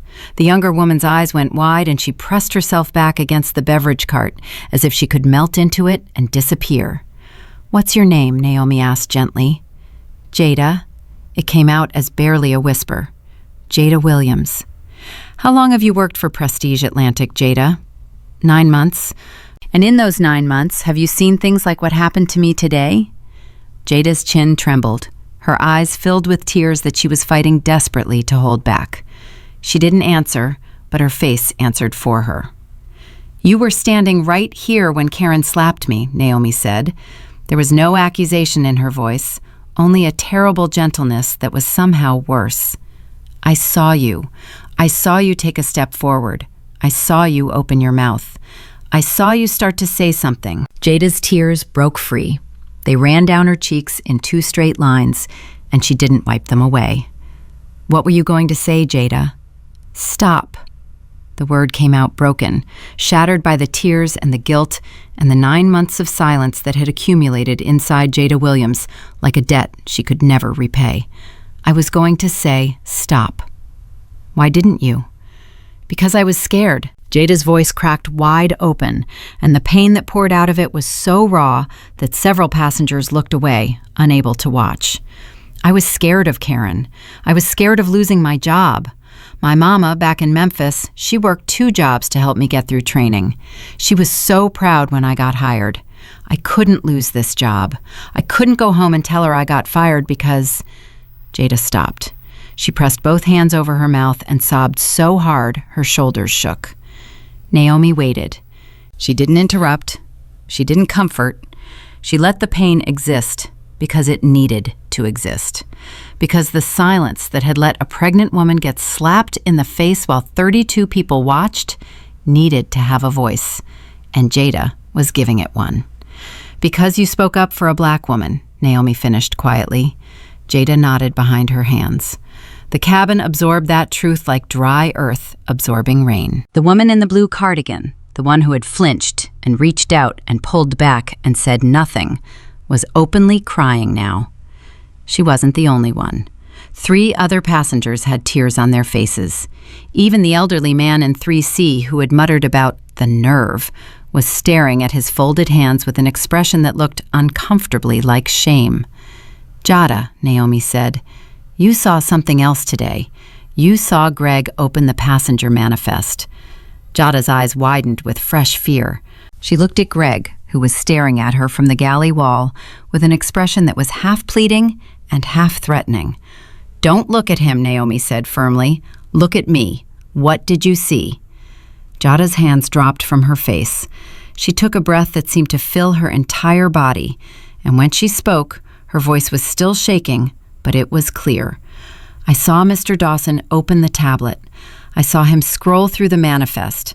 I saw his face change when he read something. And then I saw him close the tablet without saying anything. When was this? Right after the police arrived, maybe 10, 11 minutes before he finally read it out loud. Greg lunged forward. That's not true. She's lying. She couldn't see the screen from where she was standing. She's just trying to... I saw your face, Mr. Dawson. Jada's voice found a strength that surprised everyone in the cabin, including Jada herself. I couldn't read the screen from where I was, but I saw your face, and you looked like somebody who just found out they made the worst mistake of their life. And then you closed the tablet, and you said nothing, and you let them keep going. Greg's mouth snapped shut. Naomi looked at Jada for a long moment. You were scared to speak up. I understand that. I understand the pressure, the power dynamics, the fear of retaliation. But Jada, you spoke up now. Just now, in front of 35,000 people, you told the truth. And that took more courage than anything else that's happened on this plane today. Jada wiped her face with both hands and straightened her spine by 1 visible inch. She was still trembling, but she was standing, and she was looking Naomi in the eye, and she wasn't backing down. I'm sorry I didn't say it sooner, Jada said. I'm sorry I let you get hurt. Don't apologize to me, Naomi said. Promise me something instead. Promise me that the next time you see someone being treated like I was treated today, you won't wait, even if it scares you, even if it costs you something. Promise me you'll say the word you wanted to say. Stop, Jada said. This time the word wasn't broken, it was whole. That's the one. 4:22 p.m. Flight 761 was now 20 minutes past its scheduled departure. The jet bridge was still connected. Ground crew stood outside the windows waiting for instructions that weren't coming. The departure board glowed with a single word next to Flight 761. Delayed. David Chen's voice came through Naomi's phone. Naomi, the board has reached a unanimous decision. We're issuing a formal statement within the hour, supporting everything you've said and authorizing all measures you deem necessary. The stock has stabilized. Analysts are responding positively to the live stream. The narrative has shifted.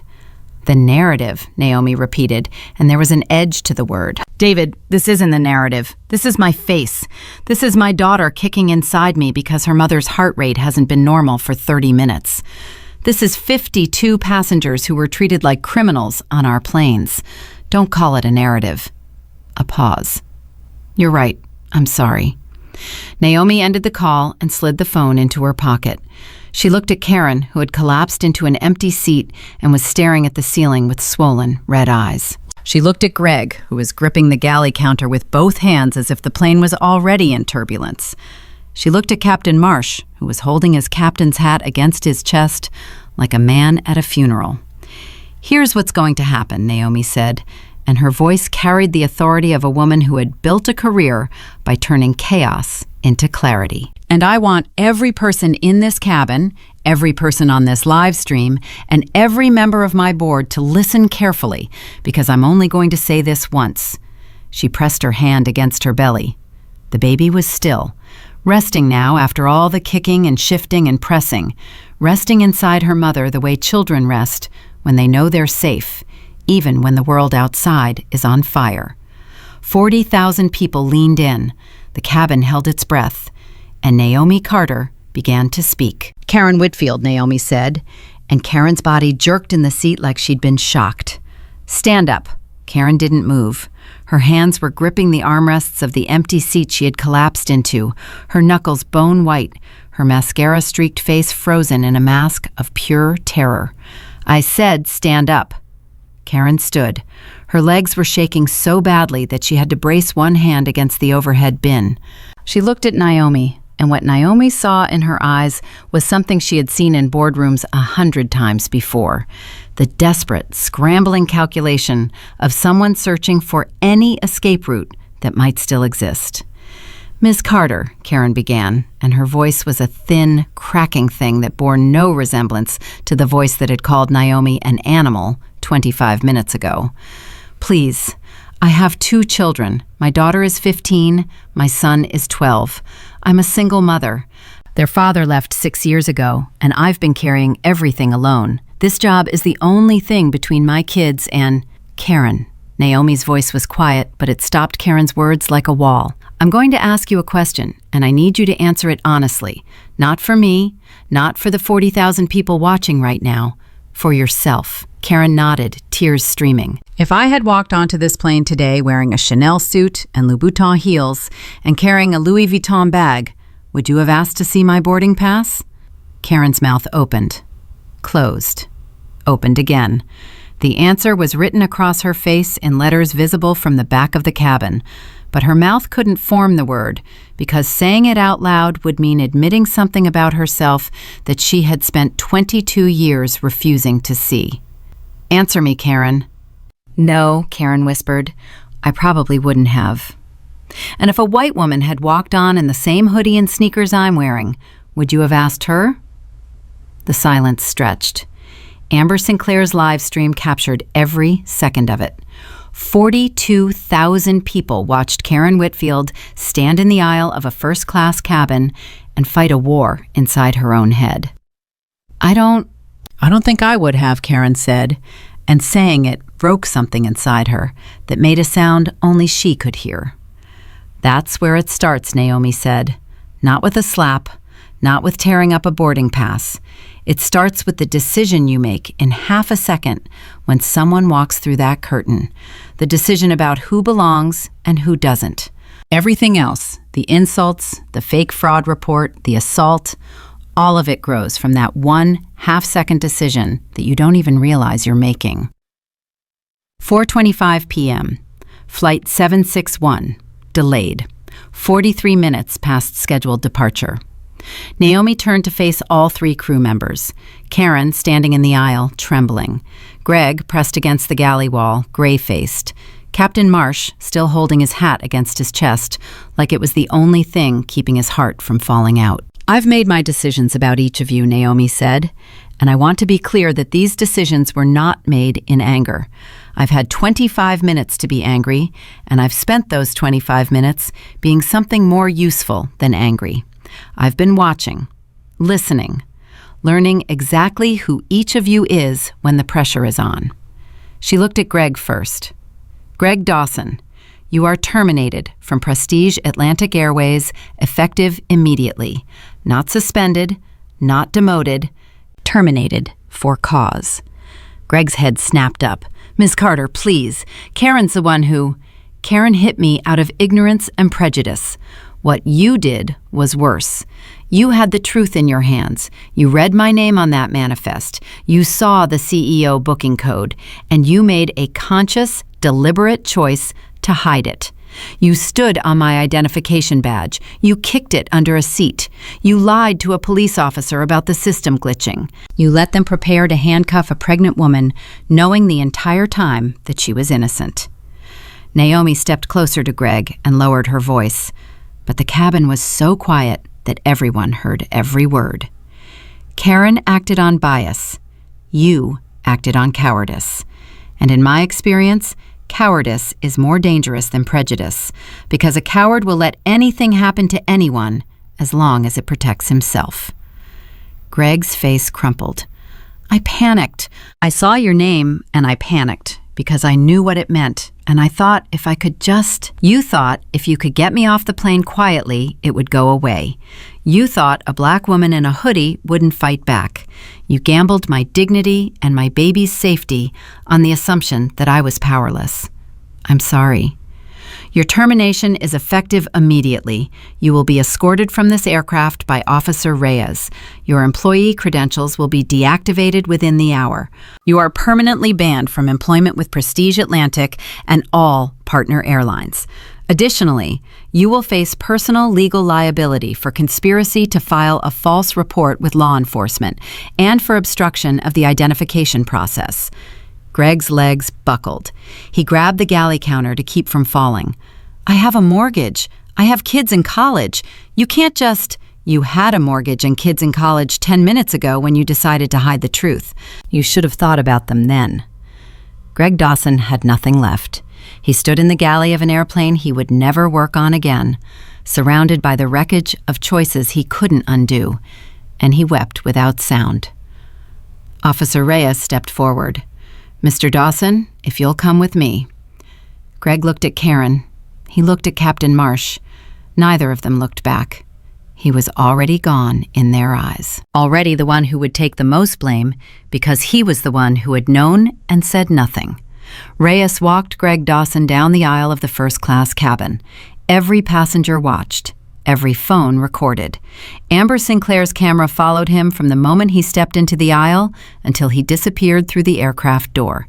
His footsteps on the jet bridge were the loneliest sound in the world. 4:29 p.m. Naomi turned to Captain Marsh.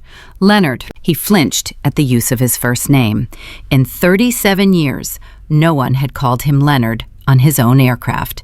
He was Captain Marsh. Captain. Always Captain. You've been flying for 37 years, Naomi said. I know your record. 214 commendations, 0 safety incidents. You were awarded the FAA's Distinguished Service Medal in 2019. You've flown presidents and diplomats and heads of state. Marsh said nothing. His fingers were crushing the brim of his captain's hat. And in all of those 37 years, with all of those commendations and all of that experience, you walked out of your cockpit today and you didn't ask a single question. You didn't look at the manifest. You didn't ask to see the boarding pass before it was destroyed. You didn't ask anyone to verify anything. You heard your crew say fraud, and you saw a black woman in a hoodie and you said, remove her. That was the full extent of your investigation. 2 seconds, 1 glance, decision made. I trusted my crew, Marsh said, and his voice was the voice of a man repeating a defense he already knew was insufficient. A captain trusts, a captain verifies, a captain investigates, a captain does not rubber stamp discrimination because it's faster than asking questions. You turned your rank into a weapon today, Leonard. You pointed at me and said, remove her, with the same authority you'd use to call a go-around at 30,000 feet. But this wasn't a go-around. This was a human being. Marsh closed his eyes. When he opened them, they were wet. What happens to me? You're stripped of your senior captain status effective today. Your pay grade is reduced by 40%. You are grounded from all flights, domestic and international, until you complete a full psychological evaluation and 200 hours of bias and de-escalation training. If and when you're cleared to fly again, you'll start on regional routes, short haul, no first-class service. You'll earn your way back, one flight at a time." "That could take years," Marsh said quietly. "You had 37 years to learn how to treat people with dignity, and you didn't. I think a few more years of learning is exactly what you need." Marsh nodded slowly. He didn't argue. He didn't plead. Whatever else could be said about Leonard Marsh, he understood consequences. He placed his captain's hat on the nearest seat, and the gesture had the finality of a soldier laying down his weapon. "I'll need your wings, too," Naomi said. Marsh's hand went to his chest. His fingers touched the gold wings pinned above his service medals. The wings he'd received on his first day as a captain, 37 years ago, in a ceremony his father had attended. His father, also a pilot, had cried. Marsh unpinned the wings. His fingers shook as he did it, and the tiny metal backing fell to the floor with a sound too small for anyone else to hear. But Marsh heard it. He held the wings out to Naomi. "You'll get them back," Naomi said, "when you've earned them again." Marsh nodded once, turned, and walked back toward the cockpit. He didn't look at anyone. He closed the cockpit door behind him, and the click of the latch was the period at the end of a 37-year sentence. 4:33 p.m., 48 minutes past departure, 45,000 live stream viewers. Naomi turned to Karen Whitfield. Karen was still standing in the aisle, swaying slightly, her face swollen and streaked with tears and ruined makeup. She looked like a woman who had been through a hurricane and was standing in the wreckage trying to figure out which pieces of her life were still intact. "Karen, you committed a federal crime today. You physically assaulted a passenger. You destroyed valid travel documents. You filed a false report with law enforcement. Under federal law, each of those charges carries potential prison time." Karen let out a sound that wasn't quite a word and wasn't quite a sob. It was the sound of a human being confronting the possibility that their children might visit them behind glass. "I am not going to press criminal charges." Karen's head snapped up. Disbelief flooded her face so fast it looked like she'd been slapped again, this time by something she didn't expect. "Don't misunderstand," Naomi said quickly. "I'm not doing this for you. I'm doing this because I don't believe that putting you in prison helps the 52 passengers you've mistreated. And I don't believe your children should pay for your choices with a mother behind bars." Karen crumbled. Her knees gave out and she sank into the nearest seat, pressing both hands over her face, her shoulders heaving with the force of her crying. "Thank you," she gasped between sobs. "Oh, God, thank you. I don't deserve—" "You're right, you don't. And my mercy comes with conditions." Naomi waited until Karen's sobs subsided enough for her to hear. "You are suspended without pay for 6 months. During that suspension, you will complete 300 hours of diversity and bias training. Not online modules, not watching videos, real training. In-person sessions with civil rights educators and community leaders." Karen nodded frantically through her tears. "Yes, anything." "I'm not finished. After your training, you will spend 1 full year speaking at crew orientation sessions across the entire Prestige Atlantic system. You will tell your story, all of it, what you did today, why you did it, and what you learned. You will stand in front of every new flight attendant this airline hires, and you will tell them exactly what happens when you look at a passenger and decide they don't belong based on how they look." "I'll do it. I swear I'll do it." "And one more thing." Naomi paused. She pressed her hand against her belly where the baby had started moving again, small fluttering kicks like butterfly wings. "Every year, for the next 5 years, you will personally write a letter of apology to each of the 52 passengers in this folder. Not a form letter, not a template. A personal letter to each person explaining what you did, how it affected them, and what you've done to change. You'll write 260 letters over 5 years, and you'll mean every word." Karen stared at Naomi through wet, swollen eyes. 260 letters. "You created 52 victims, Karen. The least you can do is acknowledge each one by name." Karen pressed her trembling lips together and nodded. "I'll write every one." 4:37 p.m. Naomi turned to face the first-class cabin. 32 passengers who had watched everything, who had laughed when Karen called her a scammer, who had nodded when Greg questioned her ticket, who had applauded when Captain Marsh ordered her removal, who had typed "arrest her" and "drag her out" in a live stream chat. "Now," Naomi said, "I need to talk to the rest of you." The cabin shifted. Passengers who had been watching with the comfortable detachment of an audience suddenly realized they were part of the story. "I heard you," Naomi said. "I heard every single comment. The man in 3C who said I had nerve. The woman in 3D who said she didn't feel safe with me on this plane. The passenger in row 5 who told Karen she was doing a great job. The people who laughed when my boarding pass was torn up and thrown at my feet. I heard all of it. The elderly man in 3C was staring at his hands as if they belonged to someone else. None of you broke the law. None of you hit me or destroyed my documents. But every single one of you made a choice today. You chose to watch. You chose to agree. You chose to assume that I was guilty because I didn't look the way you expected a first-class passenger to look.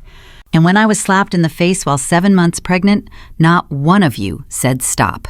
She looked directly at the woman in row 4, the woman in the blue cardigan, the one who had flinched, reached out, and pulled back, the one who had almost spoken. "Except almost you," Naomi said softly.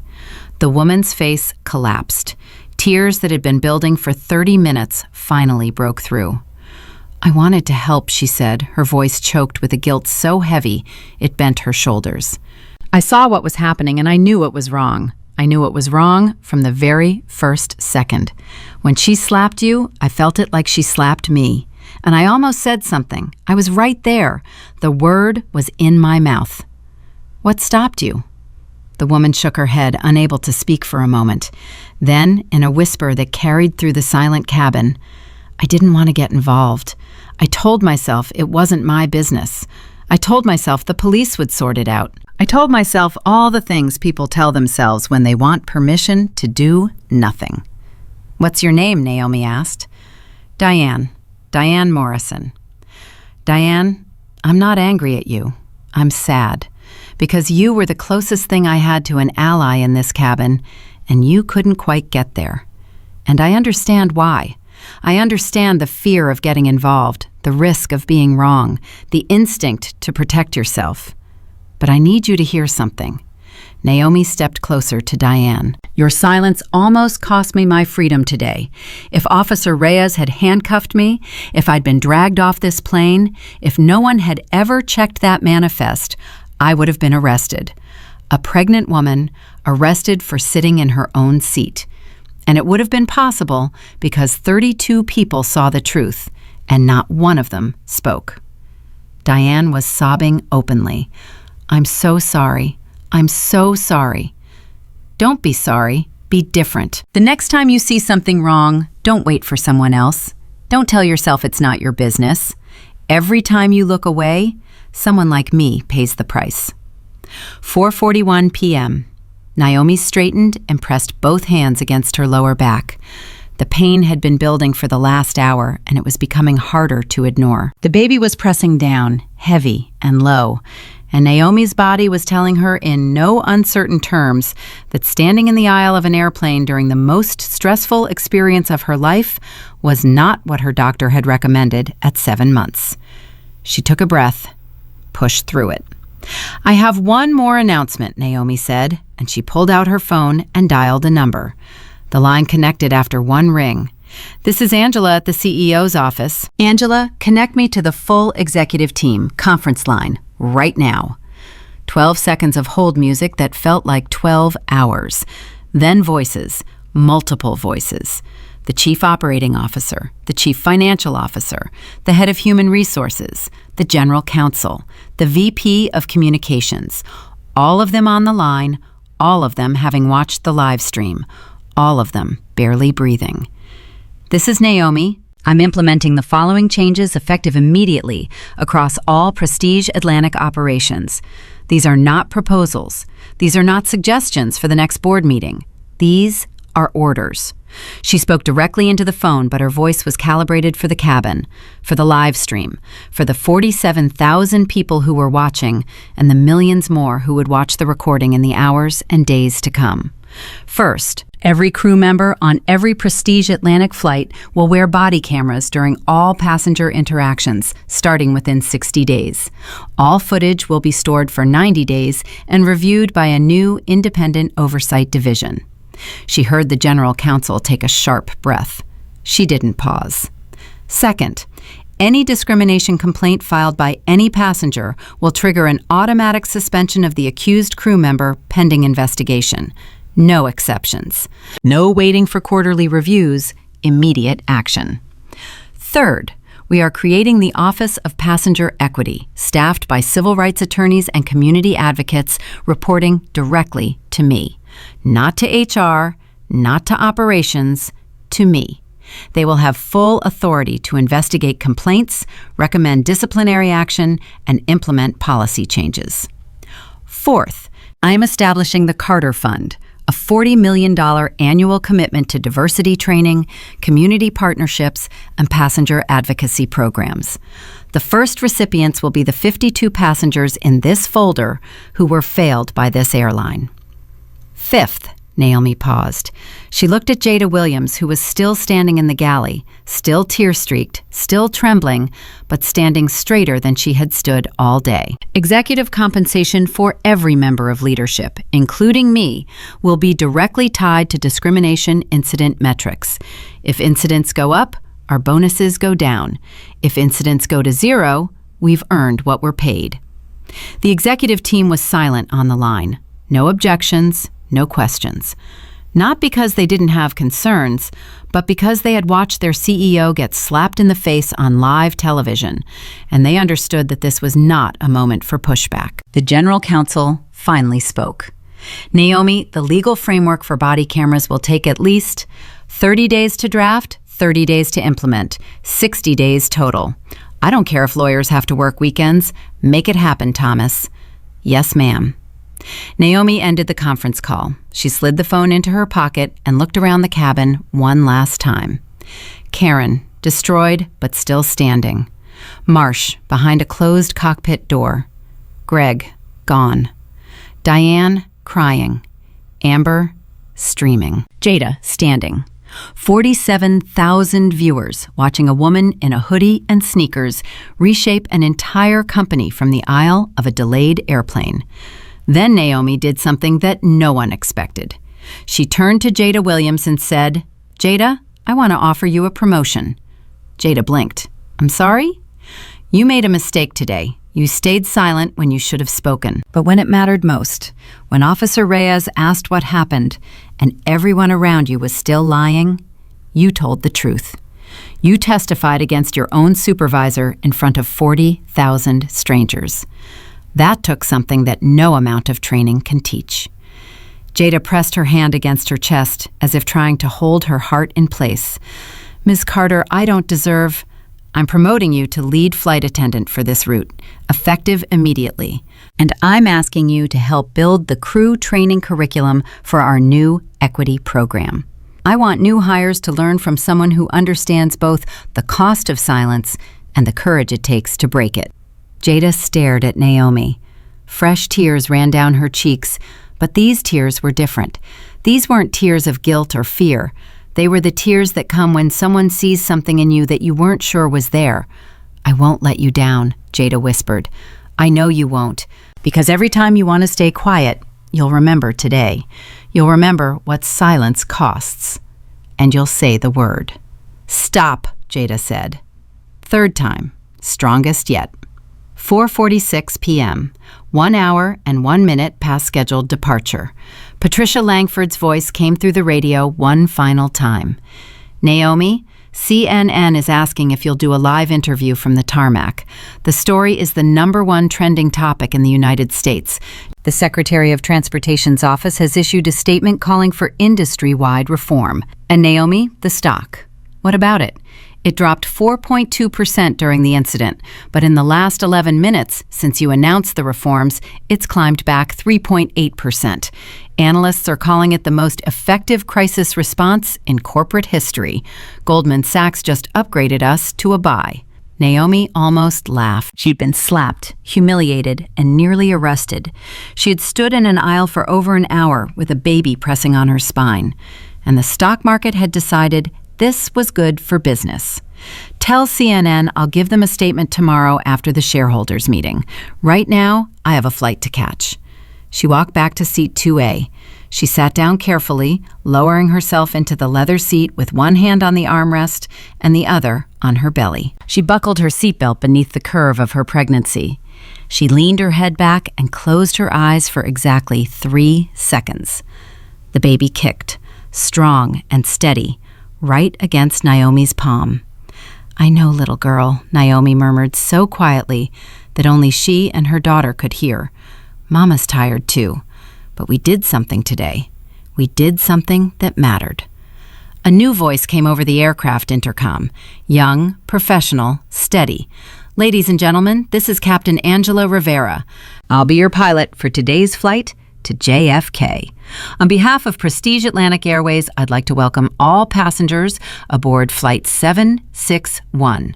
I'd also like to offer a personal welcome to our CEO, Ms. Naomi Carter, who is traveling with us today in seat 2A. Captain Rivera paused. When she continued, her voice held something that hadn't been in Captain Marsh's voice. Respect that was earned, not assumed. "Ms. Carter, it's an honor to have you aboard. We'll have you in New York in 5 hours and 30 minutes. Naomi opened her eyes and looked out the window. The tarmac was lit by the afternoon Texas sun, and somewhere in the distance, a plane was taking off, climbing higher and higher into a sky that didn't care what color you were, or what you were wearing, or how much money was in your bank account. She pressed the call button above her seat. Jada Williams appeared within seconds, still in her uniform, still tear-streaked, but carrying herself with something new, something that looked a lot like purpose. "Miss Carter, what can I get for you?" "A glass of water, please." "And Jada?" "Yes, ma'am?" "Call me Naomi." Jada smiled. It was small and fragile and real. "1 glass of water, Naomi." The aircraft door closed. The jet bridge retracted. Flight 771 began to push back from gate 38A, 1 hour and 4 minutes behind schedule, carrying 312 passengers, a crew that would never be the same, a live stream audience that had peaked at 51,000, and a woman in seat 2A with a handprint fading on her cheek and a daughter growing in her belly who would one day learn the story of the flight that changed everything. 4 months later, Naomi Carter's phone rang at 6:47 in the morning, and the caller ID showed a number she hadn't seen since the day she was slapped on Flight 761. Karen Whitfield. Naomi was sitting in a rocking chair feeding her daughter. Justice Amara Carter, born 8 weeks after the incident, 7 pounds, 4 ounces, with her mother's dark eyes and her father's stubborn chin. Justice was gripping Naomi's finger with the fierce determination of a baby who already knew how to hold on. Naomi answered the call with one hand. "Karen?" There was a pause on the other end, a shaky breath. Then Karen's voice, stripped of everything Naomi remembered. The arrogance was gone. The cruelty was gone. The defensive certainty that had allowed her to slap a pregnant woman in the face was gone. What remained sounded like someone who had been taken apart piece by piece and was slowly, painfully putting themselves back together. "Miss Carter, Naomi, I know you said I could call if I needed to, and I wasn't sure if you meant it, but I'm calling because something happened yesterday that I need to tell you about." Naomi adjusted Justice against her shoulder. "I'm listening." "I was at the grocery store, in the checkout line, and there was a woman in front of me. She was black. She was using a WIC card to pay for her groceries, and the cashier was giving her a hard time, making comments, talking loud enough for everyone in line to hear, saying things like, "These people always hold up the line," and "must be nice to get free food while the rest of us work." And the woman, she just stood there taking it, staring at the counter, not saying anything, just taking it. Karen's voice broke. Naomi heard her swallow hard. And I watched it happen, and I felt something in my chest crack open because I recognized it. I recognized what the cashier was doing because it was what I did to you. The same voice, the same assumptions, the same cruelty dressed up as frustration. And for about 5 seconds, I almost did what everyone else in that line was doing. I almost looked at my phone and pretended it wasn't happening. But you didn't, Naomi said. No, I didn't.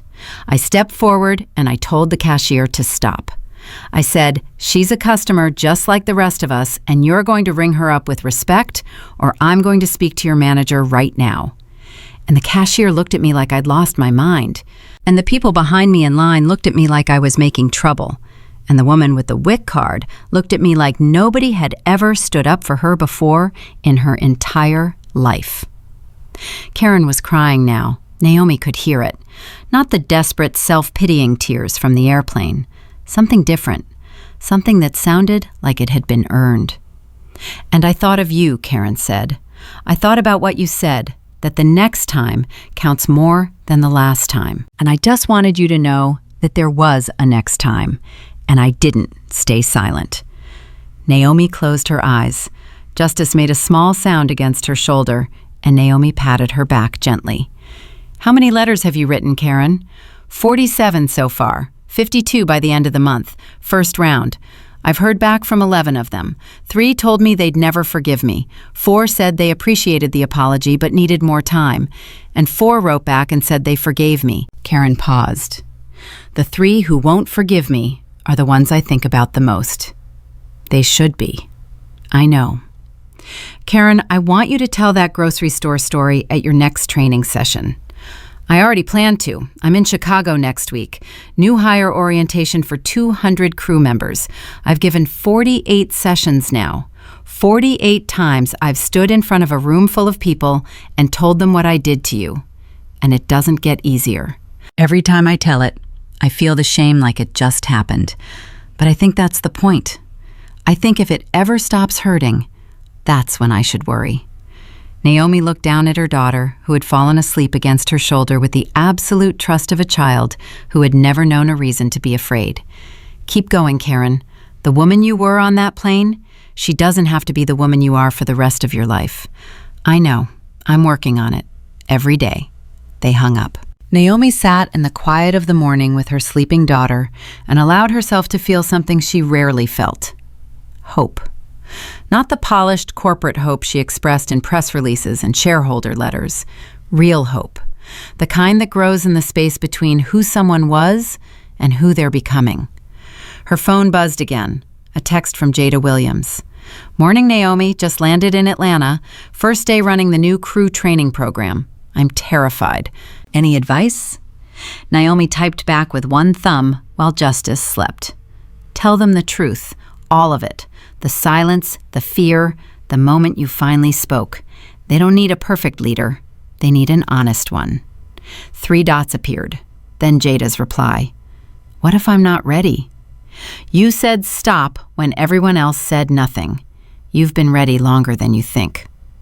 An hour later, Naomi was in her office on the 44th floor of Prestige Atlantic headquarters in Dallas. Justice was with the nanny downstairs. The wall behind Naomi's desk had changed since the incident. Where there used to be corporate awards and stock performance charts, there were now framed headlines. The slap that changed aviation. Naomi Carter and the flight that rewrote the rules. The Carter Protocols, how one CEO's humiliation became an industry's awakening. And one framed photograph that Naomi had insisted on. A still image captured from Amber Sinclair's live stream, showing the exact moment Jada Williams told the truth. Jada's face was tear-streaked and terrified, but her mouth was open and her eyes were fixed on Greg Dawson, and you could almost hear the words coming out. I saw your face, Mr. Dawson. Naomi kept that photo because it reminded her that courage doesn't always look like a CEO standing up in an airplane aisle. Sometimes it looks like a 26-year-old woman with 9 months of experience and a mountain of student debt choosing the truth over her own safety. Her assistant knocked. Ms. Carter, the quarterly discrimination report is ready. Naomi opened the document. She read every number twice, because numbers were the language of accountability, and she refused to let anyone, including herself, hide behind vague promises of progress. Discrimination complaints across all Prestige Atlantic operations, down 82% from the previous year. Customer satisfaction among minority passengers, up 51%. Crew bias training completion rate, 99.6%. The 0.4% who hadn't completed it were on medical or family leave and had completion dates scheduled. But the number that stopped Naomi's breath was at the bottom of the report, highlighted in green. Passenger physical assault incidents across the entire Prestige Atlantic system in the 4 months since the Carter protocols were implemented? 0. 0. Not one. Not a single passenger had been touched, shoved, grabbed, or slapped by any crew member on any Prestige Atlantic flight in 4 months. After decades of incidents being buried in complaint files and settled quietly with non-disclosure agreements, the number was 0. Naomi stared at that 0 until it blurred. Then she wiped her eyes with the back of her hand and kept reading. The report included a section she hadn't expected, a compilation of passenger testimonials submitted through the new Equity reporting app. Naomi read them one by one. I'm a 68-year-old black man. I've been flying since 1979. Last week was the first time in my life that a flight attendant called me sir without me having to ask. Signed Walter P. Houston. My daughter wears hijab. On our flight to Denver, a crew member asked her about her favorite subject in school and brought her extra cookies.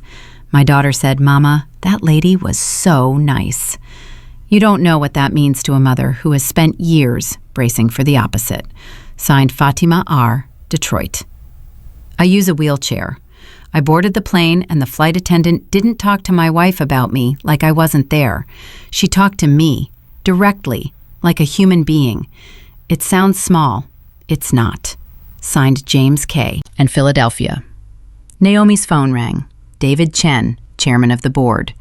Naomi, have you seen the Wall Street Journal this morning? Not yet. They're running a full feature, The Carter Effect, How One Airline's Crisis Became an Industry Standard. United announced yesterday that they're adopting the full Carter protocols across all domestic operations. Delta followed this morning. Southwest is expected to announce by Friday.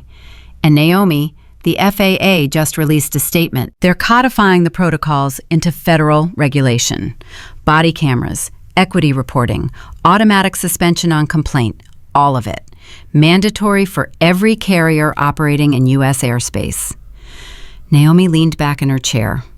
4 months ago, she had stood in an airplane aisle with a handprint on her face and a baby in her belly and demanded change from a handful of trembling employees.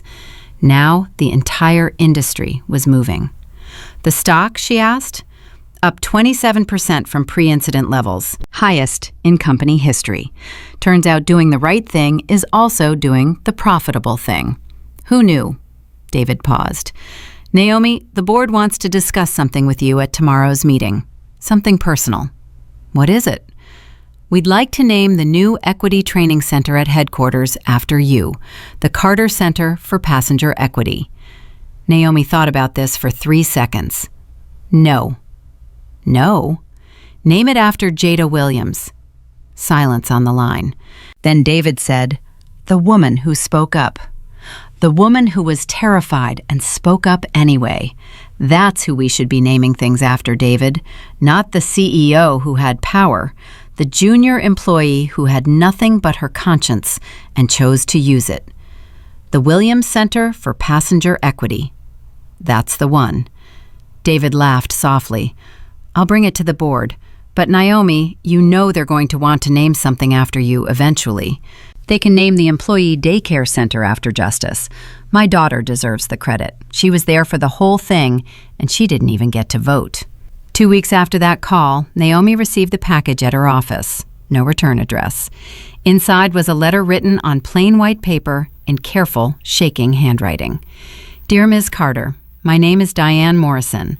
I was the woman in seat 4A on Flight 761. The woman in the blue cardigan. The woman who almost said something and didn't. I have thought about that day every single day for 4 months. I have replayed the moment your flight attendant hit you approximately 1,000 times in my head. And every single time I reach out. Every single time I say stop. Every single time I'm the person I wish I had been instead of the person I was. But wishing doesn't change what happened. So I'm writing to tell you what I've done instead of wishing. I quit my job as a high school administrator last month, and I've enrolled in a mediation and conflict resolution certification program. I start in January. When I finish, I'm going to volunteer at a community mediation center in my city, helping people resolve disputes before they become the kind of cruelty I witnessed on that plane. I'm 56 years old, and I'm starting over because of you. Not because you told me to, because you showed me what silence costs. And I decided I couldn't afford it anymore. I hope you and your daughter are well. Diane. Naomi read the letter 3 times. She folded it carefully and placed it in her desk drawer next to a growing stack of letters from passengers, crew members, and strangers around the world who had watched the live stream and decided to change something about their own lives. She picked up her phone and called the number she had memorized 4 months ago. Amber Sinclair answered on the second ring. Naomi, hi. I wasn't sure you'd ever call me. How's the new platform, Amber? Amber Sinclair's life had undergone a transformation so complete that her own mother barely recognized her social media presence. The influencer who had live-streamed Naomi's humiliation with breathless excitement and called her a scammer to 22,000 viewers had deleted every piece of old content within a week of the incident. Her bio, which had previously read, "Living my best life, fashion, travel vibes," now read, "I was part of the problem. Now I'm learning to be part of the solution. Witness, advocate, work in progress." Her following had grown from 80,000 to 3.2 million, not because of fashion tips or travel vlogs, but because Amber had done something almost unheard of in the influencer world. She had publicly, thoroughly, and repeatedly taken responsibility for her role in what happened on Flight 761. The platform is growing, Amber said. We launched the Bystander Project last month. It's a series where we interview people who witnessed discrimination and chose to act. Teachers, store managers, bus drivers, regular people. We've had 47 episodes, and the response has been incredible. I saw the episode with the bus driver in Cleveland, the one who stopped his route because a passenger was harassing a woman in a headscarf. Raymond Torres. He got fired for stopping the bus and then rehired with a promotion after the episode went viral. His transit authority implemented new anti-harassment protocols because of it. Naomi smiled. Ripples. That was what she kept seeing everywhere she looked. Ripples spreading outward from a single moment on a single airplane, touching lives she would never meet in ways she couldn't have predicted. Amber, I'm calling because I need a favor. Anything. Tomorrow is the 1-year anniversary of the shareholders meeting where I presented the Carter protocols to the board. We're doing a press event at headquarters. I want you to be there. Silence. Then, carefully, are you sure? I'm not exactly the hero of this story, Naomi. I'm the person who called you a scammer on camera. That's exactly why I want you there, because this story doesn't work without every part of it. It doesn't work without Karen's cruelty, Greg's cowardice, Jada's courage, Diane's regret, or your transformation. It's not a story about one person being right. It's a story about a lot of people being wrong and then choosing to be different. I'll be there, Amber said. And Naomi, thank you for not destroying me when you had every right to. You destroyed yourself, Amber, and then you rebuilt. That's yours, not mine. The morning of the press event, Naomi dressed in a simple black suit and comfortable shoes. She pinned a small gold brooch to her lapel that Justice had grabbed and tried to eat during the fitting, leaving a tiny baby tooth mark in the gold that Naomi decided to keep because it made her smile every time she looked at it. She walked into the press conference holding Justice on her hip. The room was packed. Reporters from every major network, civil rights leaders, transportation officials, airline executives from competing carriers who had come to learn from the woman whose worst day had become the industry's turning point. Jada Williams was there, wearing the pin of a lead flight attendant, standing taller than Naomi had ever seen her stand. Karen Whitfield was there, in a simple navy dress, her eyes clear and steady, and carrying the weight of everything she'd done and everything she was trying to become. Diane Morrison was there, clutching a folder of mediation program brochures like they were a life raft. Amber Sinclair was there, her phone in her pocket instead of in her hand, for the first time anyone could remember. Even Officer Tony Reyes was there. He had spent the last 4 months working with the airport police department to develop new verification protocols that required independent manifest checks before any passenger removal. He had told his captain that he never wanted to come that close to arresting an innocent person again, and he had meant it with every atom of his being. Naomi stepped to the podium. Justice grabbed the microphone and said, "Ba, ba, ba," into it, and the room laughed. And it was the kind of laugh that breaks tension and reminds everyone that the world still has softness in it. 1 year ago, Naomi said, gently moving the microphone out of Justice's reach, I boarded a plane wearing a hoodie and sneakers. I sat in a seat I paid for, on an airline I owned, and I was slapped in the face by a woman who decided I didn't belong. Today I'm standing here with my daughter, who was with me that day, even though she hadn't been born yet. She was there for every moment, the slap, the insults, the handcuffs that almost closed around her mother's wrists. And I made her a promise that day, even though she couldn't hear me yet. I promised her that the world she'd be born into would be a little different from the world that slapped her mother. She looked at the statistics displayed behind her. Industry-wide discrimination complaints down 67%. The Carter Protocols adopted by every major U.S. carrier. Federal regulation signed into law. The Williams Center for Passenger Equity fully operational at Prestige Atlantic headquarters. I didn't keep that promise by myself. I couldn't have. Change like this doesn't come from one person with a title and a stock portfolio. It comes from Karen Whitfield, who writes letters of apology to strangers because she believes in accountability. It comes from Jada Williams, who trains new crew members to speak up when every instinct tells them to stay quiet. It comes from Diane Morrison, who quit her job at 56 to become a mediator because she couldn't live with her own silence. It comes from Amber Sinclair, who turned a platform built on entertainment into one built on justice. It comes from Officer Reyes, who changed police protocols because he knew he'd come too close to making an irreversible mistake. Naomi shifted justice to her other hip. Her daughter was pulling at the gold brooch with determined baby fingers, completely unimpressed by the historic nature of the moment, focused entirely on the shiny thing she wanted to put in her mouth. A reporter asked me last week what I want my legacy to be, and I said, I don't want a legacy. I want something better. I want a world where what happened to me on Flight 761 is so unthinkable that my daughter reads about it someday and doesn't believe it's real. I want her to look at me and say, Mama, that couldn't have happened. People don't do that. And I want to tell her she's right. Not because people didn't do that, but because people chose to stop. Naomi looked at the faces in the room.